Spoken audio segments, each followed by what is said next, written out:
Haryana prime की शुरुआत करेंगे विधानसभा के शीतकालीन सत्र के साथ, जिसकी शुरुआत हो गई है आज से। शीतकालीन सत्र के पहले दिन ही कार्यवाही जारी है और 3 दिन तक ये विधानसभा का शीतकालीन सत्र चलेगा।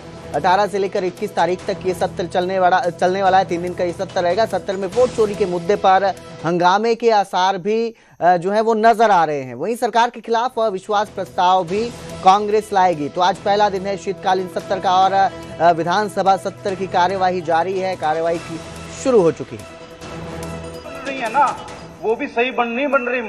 ठीक है मंत्री जी, आप वो जो बन रही है तो साथ के साथ टूट भी रही है। ठीक है।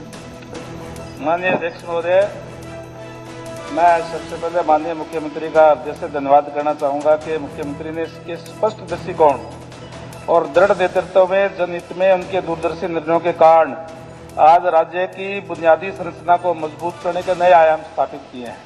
हमने जो माननीय सदस्य ने जो कहा है, ये जो बाईपास की जो बात करी है, बाईपास जो है, एक इन्होंने 4 लेन की बात कही है। केथड़ से चिकाका 4 लेन की सीएम अनाउंसमेंट नहीं थी, बाईपास की थी। और बाईपास को हम इसको जल्दी हम पूरा करवाने का काम करेंगे। सरकार ने 18/7/18 को बाईपास के लिए प्रशासनिक मंजूरी दी थी। इसके बाद 25/3/2/25 को सरकार ने 6,851.98 लाख रुपए के लिए संशोधित मंजूरी दी। चिका बाईपास की प्रस्तावित लंबाई 12.20 किलोमीटर है और इसकी खरीदे जाने वाली जमीन की मांग हमने ई भूमि पोर्टल पे अपलोड की थी। कुल 60.66 एकड़ जमीन की जरूरत है, जिसमें 54.59 एकड़ यानी 90% के करीब जमीन विभाग ने पहले ही खरीद ली है। बची हुई जमीन Haryana consolidation act, project land act के तहत 2017 के तहत अधिग्रहण करने के लिए 14/11/25 को मंजूरी दे दी है, जिसके लिए प्रक्रिया शुरू कर दी है। इसके लिए स्टेज मंत्री जी, मेरा निवेदन है, सारे हमने मेरा निवेदन है, क्योंकि ये सारा इसमें आया हुआ है, उनका पूछना है कब तक काम शुरू हो जाएगा, वो संभावित आप इनको तिथि बता दें अभी, क्योंकि जमीन जैसे ही ये जो एक्वायर हो जाएगी उसके बाद इस समय सीमा तय होगा, उससे पहले नहीं बता सकते, लेकिन हम जल्दी से जल्दी इसको करेंगे। माननीय मुख्यमंत्री महोदय के ये आदेश है। और ठीक शुरू का मैं भूमि अधिग्रहण का भी विषय बचा हुआ है। जमीन एक्वायर मैंने कहा 10% अभी जमीन एक्वायर रही है। जमीन एक्वायर के बाद समय सीमा तो उसके बाद टेंडर के बाद ही हम कह सकते हैं। इसमें माननीय सदस्य भी इसमें सहयोग करें, लोकल स्तर पे आप भी सहयोग करें। जहां तक इन्होंने बात कही है कि मरम्मत की बात जो आपने कही है, इसको पहले ही हमने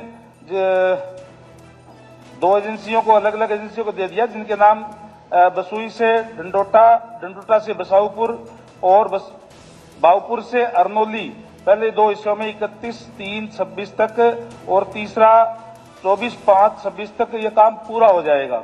और जो इन्होंने कहा है कि जो जिस बात की कही है कि मुरम्मत की जिसकी बात कही है, उसके टेंडर भी लगा दिए गए हैं और इसका सुधार का काम भी 30/5/26 तक पूरा हो जाएगा। पहले बाढ़ के कारण ये टूट गई थी, लेकिन मोटरेबल थी, उसको ठीक कर दिया गया था, साधन उस पर चल रहे थे।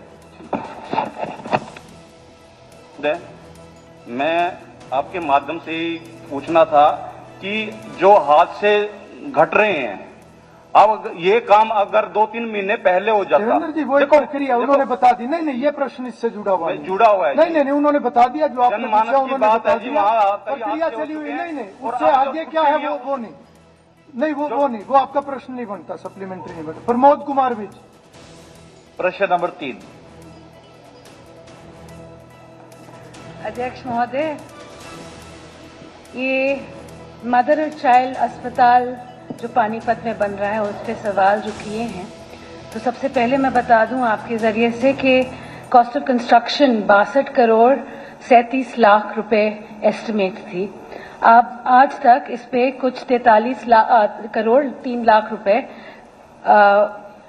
एक्सपेंडिचर हो चुका है। साथ साथ आशा है कि 31 दिसंबर तक ये पूरा हो जाएगा।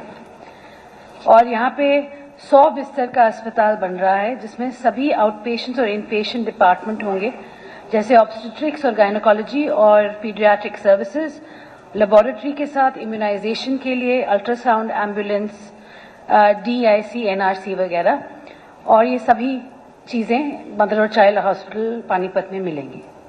धन्यवाद जी। माननीय अध्यक्ष जी, मैं आपके माध्यम से अपने जनप्रिय और विकास पुरुष हमारे मुख्यमंत्री नायब सिंह सैनी जी का धन्यवाद करना चाहूंगा कि पानीपत में जो विकास की झड़ी लगी हुई है, उसी की कड़ी में जैसा कि स्वास्थ्य मंत्री ने बताया, उनका भी धन्यवाद है कि ये अस्पताल पूरा होने वाला है। मेरे इसमें 2 सप्लीमेंट्स हैं। पहला तो यह है कि इस अस्पताल का क्या ऑपरेशन थिएटर का टेंडर या वर्क ऑर्डर दिया जा चुका है या नहीं दिया जा चुका, क्योंकि अस्पताल का निर्माण पूरा होने वाला है। और दूसरा यह है कि पानीपत CMO ने आपको एक मंत्री जी को लिस्ट भी भेजी है स्टाफ की और सामान के लिए, इंफ्रास्ट्रक्चर के लिए, तो उसकी पोजीशन क्या, वो कब तक